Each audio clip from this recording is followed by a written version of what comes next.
வாசிப்போம். மத்தேயு எழுதின சுவிசேஷம் 24ஆம் அதிகாரம் 35வது வசனம். எடுத்தவங்க வாசிங்க. இன்னைக்கு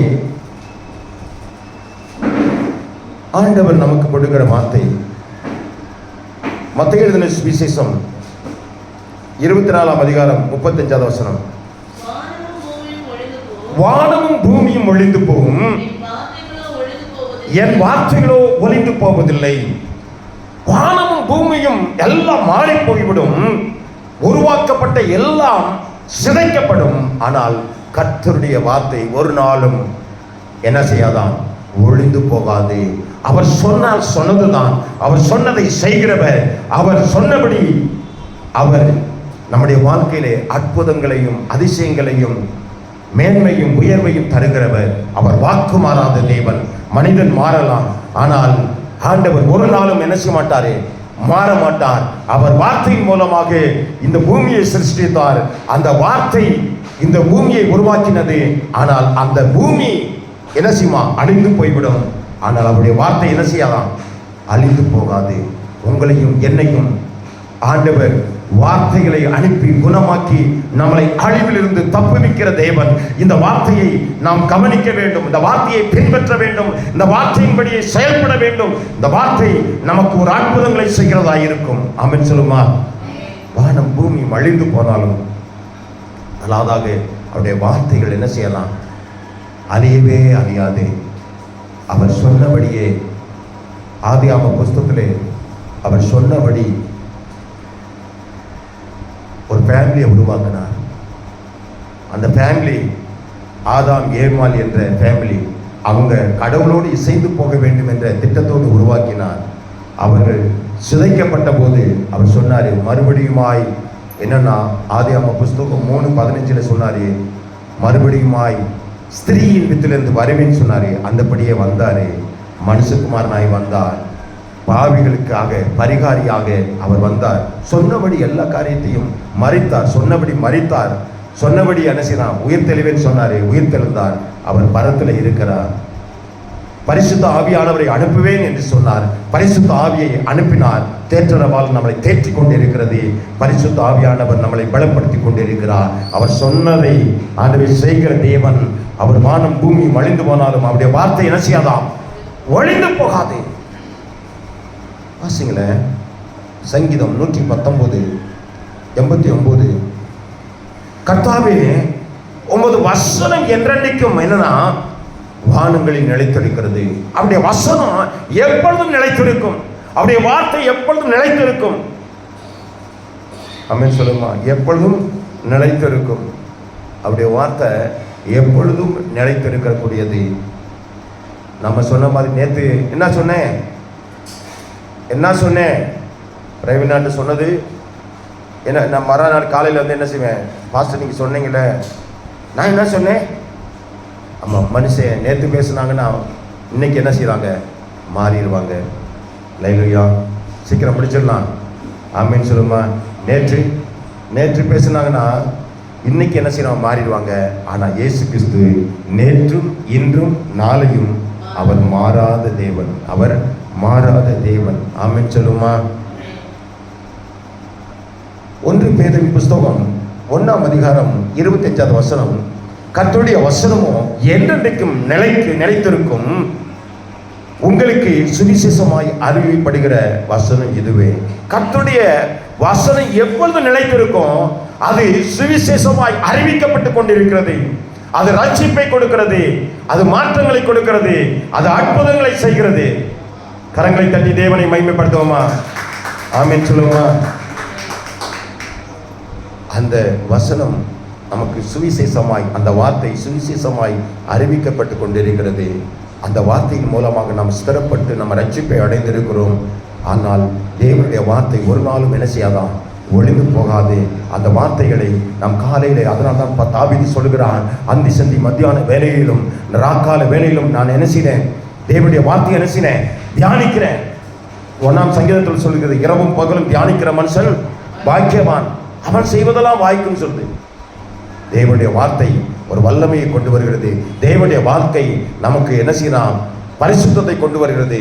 அந்த வார்த்தை நமக்கு ஒழியாத வார்த்தை, அது மாறாத வார்த்தை, அது எப்பொழுதும் நிற்கிற வார்த்தை. ஆமென் சொல்லுமா? இரண்டாவதாக கர்த்தருடைய பாருங்களேன், கர்த்தருடைய நியாயப்பிரமாணம் என்ன செய்யலாம்? ஒரு நாள் ஒழியாது. கர்த்தருடைய வார்த்தை ஒழியாது. அடுத்து ரெண்டாவது நியாயப்பிரமாணம் என்ன செய்யாதான்? ஒழியாது. நியாயப்பிரமாணத்தை ஒழிக்க ஆண்டவர் வரல. நியாயப்பிரமாணம் என்னன்னா ஒழுங்கு கரங்கம் படுத்தப்படும்படியாக கர்த்தர் வைத்திருக்கிறார். பாருங்களேன், மத்தேயு 5:18 சொல்கிறது, வானமும் பூமியும் ஒழிந்து போனாலும் நியாயப்பிரமாணத்தில் எல்லா நிறைவேறும் அளவும் அதில் ஒரு வார்த்தையாகிலும் ஒரு பொறுப்பாகிலும் ஒழிந்து போகாது என்று சொல்கிறார். நியாயப்பிரமாணத்தின் வார்த்தைகள் நிறைவேறும் வரைக்கும் அது என்ன செய்யலாம்? ஒழிந்து போகாது. அது ஒழிந்து போகிற வார்த்தை அல்ல. 10 கட்டளை ஆண்டவர் கொடுத்திருக்கிறார், நியாயப்பிரமாணங்களை கொடுத்திருக்கிறார். அதெல்லாம் ஒழிந்து போகாது, அது நிறைவேறுவதற்காக வைத்திருக்கிறான். நம்முடைய வாழ்க்கையிலே தேவனுடைய வார்த்தை நிறைவேறுமானால் அந்த நியமங்களை வேதம் அழகாய் சொல்கிறது. உபாகமம் 28ஆம் அதிகாரத்தில் சொல்கிறது, இந்த நியமங்களை கை கொள்ளும் போது, இந்த வார்த்தைகளை கை கொள்ளும் போது அது கர்த்தர் மேன்மையாய் வைப்பார் என்று சொல்கிறது. ஆமென் சொல்லுமா? அப்போ அந்த வார்த்தை மேன்மையாய் வருகிறது. யாத்திராம புஸ்தகம் 15:26 சொல்கிறது, அழகாக சொல்கிறது, இந்த நியமத்தின்படி நடக்கிறவர்கள் அதை கை கொண்டு செயல்படும் போது அந்த ஏப்பில் வரக்கூடிய எந்த வியாதியை நான் வரப்பண்ண மாட்டேன்னு சொல்றாரு.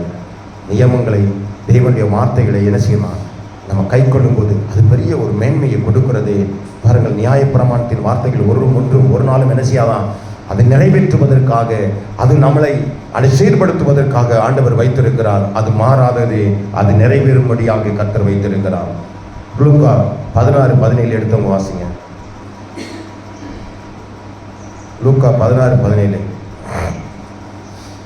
நியாயப்பிரமாணத்தின் வார்த்தைகள் ஒரு வார்த்தையாவது ஒரு எழுத்தாவது, எழுத்தில் ஒரு உறுப்பாயிடும், வேதத்தின் ஒரு எழுத்தில் குருப்பு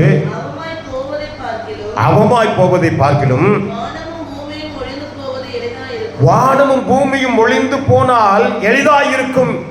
ஒரு வார்த்தையோட குறைக்க வேதம் அழகா சொல்கிறது. வெளிப்படுத்தின விசேஷத்துல சொல்கிறது, இந்த வார்த்தையை குறைக்கிறவன் என்னன்னா, இந்த வார்த்தையை குறைச்சா என்னன்னா, இதை கூட்டினா வாதையை கூட்டுவாரு, இதை குறைச்சா ஜீவ புஸ்தகத்துல இருந்து என்ன செய்யணும்? பேரை கிரிக்கப்படுவாரு. ஆமென் சொல்லுமா? அல்லேலூயா. இதை கூட்டியும் பேசக்கூடாது, இதை குறைக்கவும் செய்யக்கூடாது.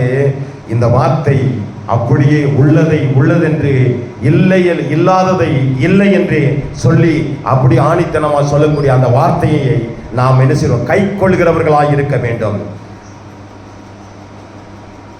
அடுத்து மூன்றாவதாக கர்த்தருடைய ரட்சிப்பு ஒரு நாளும் ஒழியாது.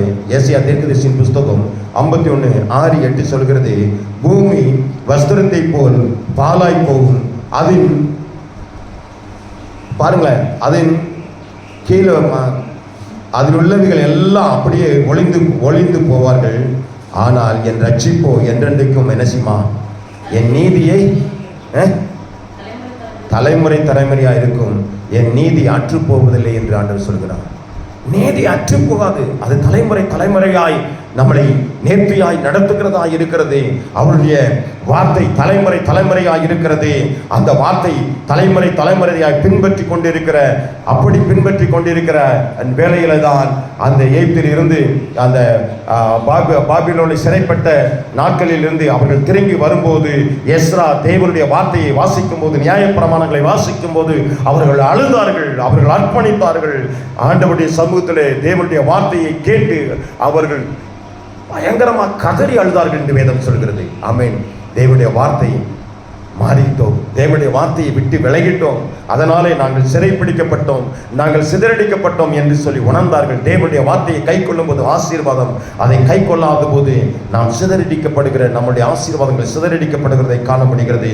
சங்கீதம் 3:8, ரட்சிப்பு கர்த்தருடையது, தேவனின் ஆசீர்வாதம் உம்முடைய ஜனத்தின் மேல் இருப்பதாக. ரட்சிப்பு கர்த்தருடையது. பாருங்களேன், வசனம் ஒழியாது, ஆனா கர்த்தருடைய ரட்சிப்பு ஒழியாது. கர்த்தருடைய ரட்சிப்பு என்ன செய்யாதான்? ஒழியாது. அது என்னன்னா, தேவனுடைய ரட்சிப்பு கர்த்தருடையது. ரட்சிப்பு யாருடையது? கர்த்தருடையது. அது தேவனுடைய ஆசீர்வாதம் உம்முடைய ஜனத்தின் மேல் வைக்கும்படியாக அது கொடுக்கப்பட்டிருக்கிறது. யோனா 2:9 சொல்கிறது, நான் என்னவெனில் துதியின் சத்தத்தோடு உமக்கு பலியிடுவேன், நான் பண்ணின பொருத்தனையை செலுத்துவேன், ரட்சிப்பு கர்த்தருடையது. நான் துதித்து தேவ சமூகத்திலே நான் என்ன செய்வேன், நான் பொருத்தனையை நிறைவேற்றுவேன். அப்பொழுது ரட்சிப்பு கர்த்தர் என்னை ரட்சிப்பார். ரட்சிப்பு கர்த்தருடையது.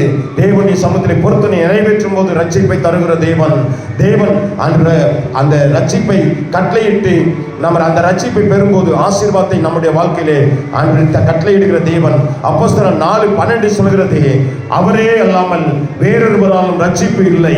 நாம் ரட்சிக்கப்படும்படிக்கு வானத்தின் கீழெங்கும் மனுஷர்களுக்குள்ளே அவருடைய நாமமே அல்லாமல் வேறொரு நாமம் என்ன செய்யல, வழங்கப்படல. இயேசுவின் நாமம் தவிர வேறொரு நாமம் வழங்கப்படல. அந்த நாமத்துக்குள்ளதான் ரட்சிப்பு இருக்கிறது. அந்த நாமத்துக்குள்ள அற்புதம் இருக்கிறது.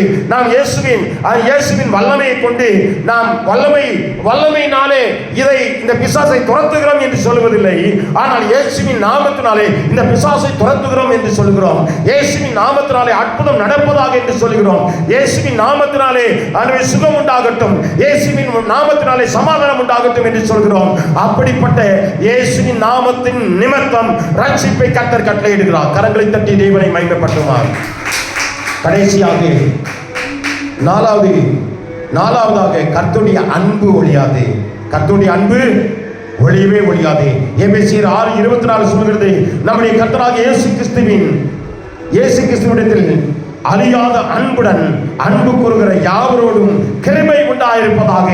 அழியாத இயேசு கிறிஸ்துவின் அன்பினாலே நாம் படைக்கப்பட்டிருக்கும் போது, அவரோடு இணைக்கப்பட்டிருக்கும் போது, அவருக்குள்ளாக அன்பு செலுத்தும் போது, அவர் அன்பு என்னன்னா அவருடைய கிருபை நம்மளோடு கூட இருக்கும். அவருடைய கிருபை தயவு நம்மளோடு கூட இருக்கும். அவர் ஆண்டவர் சொல்கிறார் பாருங்களேன், யோவான் 3:16 சொல்கிறது, தேவன் தம்முடைய ஒரே பேரான குமாரனை விசுவாசிக்கிறவன் எவனோ கெட்டு போகாமல் நித்திய ஜீவனை அடையும்படிக்கு அவரை தந்தல்னா இவ்வுலகத்தில் அன்பு கூர்ந்தார். அப்பாருங்களேன், இயேசுவின் மேல அன்பு செலுத்துகிறவர்கள், இயேசுவை நம்புகிறவர்கள், இயேசுவை விசுவாசிக்கிறவர்கள், அவர்களுக்குள்ளாக ஆண்டவர் என்ன செய்கிறார், இம்மைக்குரிய ஆசீர்வாதம் மாத்திரமல்ல மறுமைக்குரிய ஆசீர்வாதத்தையும் கர்த்தர் தருகிறவர். கரங்களை தட்டி தேவனை மகிமைப்படுத்துவோமா? எபேசியர் 6:23 சொல்கிறது, விசுவாசத்தோடு கூடிய அன்பு உண்டாக வேண்டும். அன்பு எப்படிப்பட்ட அன்பு இருக்கணும்? அன்பு ஒளியவே செய்யாது. ஆனா அந்த அன்பு எப்படிப்பட்டது? கிறிஸ்துவோடு கூட அந்த அன்பு இருக்க வேண்டும். அந்த அன்பின் நிமித்தம் கிருபை உண்டாகும். ஆண்டு ஸ்தோத்திரம். அது மாத்திரமல்ல, விசுவாசத்தோடு அன்பு இருக்கணும். வெறும் அன்பு இருக்கக்கூடாது, விசுவாசத்தோடு ஆண்டவர் மேல அன்பு வைக்கிறவர்களாக இருக்க வேண்டும். அந்த விசுவாசத்தின் அன்பின் நிமித்தம் நமக்கு அற்புதம் நடக்கிறதா இருக்கிறது. 1 கொரிந்தியர் 13:8 சொல்கிறது, அன்பு ஒரு காலம் ஒழியாது. அன்பு ஒரு காலம் ஒழியாது. அந்நிய பாஷை ஒரு நாளும் என்ன செய்யாதான், ஓய்ந்து போகும். அந்நிய பாஷை ஓய்ந்து போகும். பாருங்களேன், அறிவானாலும் ஓய்ந்து போகும், தீர்க்க தரிசனமானாலும் ஓய்ந்து போகும். ஆனால் அன்பு ஒரு நாளும் என்ன செய்யாதான், ஒழியாது. அந்த அன்பு நம்ம என்ன செய்யறோம், நம்மை போல பிறரை நேசிக்கிற அன்பு, இயேசு கிறிஸ்துவின் மேல் அன்பு செலுத்துகிற நபராக, அவரை நோக்கி பார்க்கிறவர்களாக நம்ம என்ன செய்யணும், இருக்கணும். அன்புள்ளவர்களாக இருக்க வேண்டும். அல்லேலூயா. அது ஸ்தோத்திரம். பாருங்க, அடுத்து 1 யோவான் 2:17 சொல்கிறது, உலகமும் அதில் இச்சைகளும் ஒழிந்து போகும், ஆனால் தேவனுடைய சித்தத்தின்படி செய்கிறவனோ என்றென்றைக்கும் நிலைத்திருப்பான். உலகமும் அதனுடைய இச்சைகளும் என்ன செய்யுமா, ஒழிந்து போகும். எல்லாம் ஒழிந்து போகும் இந்த உலகத்துல. அல்லேலூயா. உலகம் ஒழிஞ்சிரும். அல்லேலூயா, அல்லேலூயா. பாருங்களேன், நியாயப்பிரமாணம் தேவனுடைய வார்த்தை ஒழியாது, நியாயப்பிரமாணத்தின் வார்த்தை ஒழியாது, ரட்சிப்பு ஒழியாது. அல்லேலூயா. அந்த ஸ்தோத்திரம். அவருடைய அன்பு ஒழியாது. பாருங்கள், நம்மேல் வைத்த அன்பின் நிமித்தம் அவர் என்ன செய்தான், ரத்தம் சிந்தி நம்மளை மீட்டெடுக்கிறார். அவர் நம்மேல் வைத்திருக்கிற அன்பை நிரூபித்திருக்கிறார். அவர் அன்பு மாறாத அன்பு. அவர் மேல் அன்பு செலுத்துகிறவர்களாய் நாம் இருக்கும்போதே நம்ம என்ன, உலகத்தையும் இச்சைகளையும் நம்ம என்ன செய்யறோம், எல்லாம் ஒழிந்து போகும். இந்த உலக பொருட்கள் எல்லாம் ஒழிந்து போகும், எல்லாம் அழிந்து போகும். ஆனால் தேவனுடைய சித்தத்தின்படி செய்கிறவனோ அவன் என்ன, என்றென்றைக்கும் நிலைத்திருப்பான். கர்த்தர் ஒழிந்து போகிறது, ஒழிந்து போகாதது, நிலைத்திருப்பது என்ன என்பதை நம்முடைய வாழ்க்கையிலே ஆண்டவர் அறிவித்திருக்கிறார். கர்த்தர் கொடுத்த அந்த வார்த்தைகளுக்காக எல்லாரும் முழங்கால் படிக்கிட்டு, ஆண்டவரே இந்த வார்த்தை நிமித்தம் நான் ஒப்புக் கொடுக்கிறேன், இந்த வார்த்தை நிமித்தம் ஒப்புக் கொடுக்கிறேன், இந்த வார்த்தை நிமித்தம் என்னை சீர்படுத்துங்க, என்னை சரிப்படுத்துங்க ஆண்டவரே. இந்த வார்த்தையை ஆண்டவரை கை கொள்கிறேன். நியாய பிரமாணத்தின் ஆண்டவரே செயல்பாடுகளை நான் உற்று கவனித்து அதை எடுத்துக்கொள்ள வேண்டிய எல்லா காரியத்தையும் நான் ஆண்டவரை எடுத்துக்கொள்ள ஆண்டவரே என்னை அர்ப்பணிக்கிறேன்.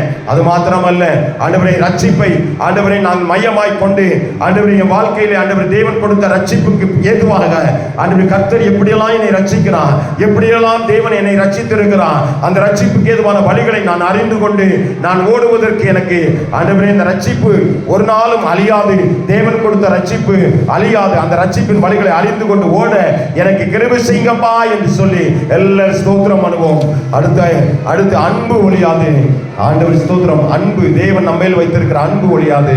அவர் மேல் நம்ம வைக்கிற ஆண்டவரே அன்பு, அவருடைய வார்த்தைகளை கை கொள்வது, அவருடைய வார்த்தையின்படி நடப்பது, அவருடைய அந்த உலகத்துக்குரிய அந்த இச்சைகளை எல்லாம் ஆண்டவர் ஸ்தோத்திரம் அழிந்து போகக்கூடிய காரியங்கள் மேல் வைத்திருக்கிற அன்பை எல்லாம் விட்டு நேற்று மீண்டும் மாறாத இயேசு கிறிஸ்துவின் மேல் நம்பிக்கை வைப்போமானால் நம்முடைய வாழ்க்கையிலே பெரிய இன்மைக்குரிய ஆசீர்வாதம், மறுமைக்குரிய ஆசீர்வாதத்தையும் கர்த்தர் கொடுப்பார். கர்த்தாவே, இந்த வார்த்தையினாலே ஆண்டவரே ஸ்தோத்திரம், என்னை அர்ப்பணிக்கிறேன் சொல்றவங்க கையை உயர்த்துங்க.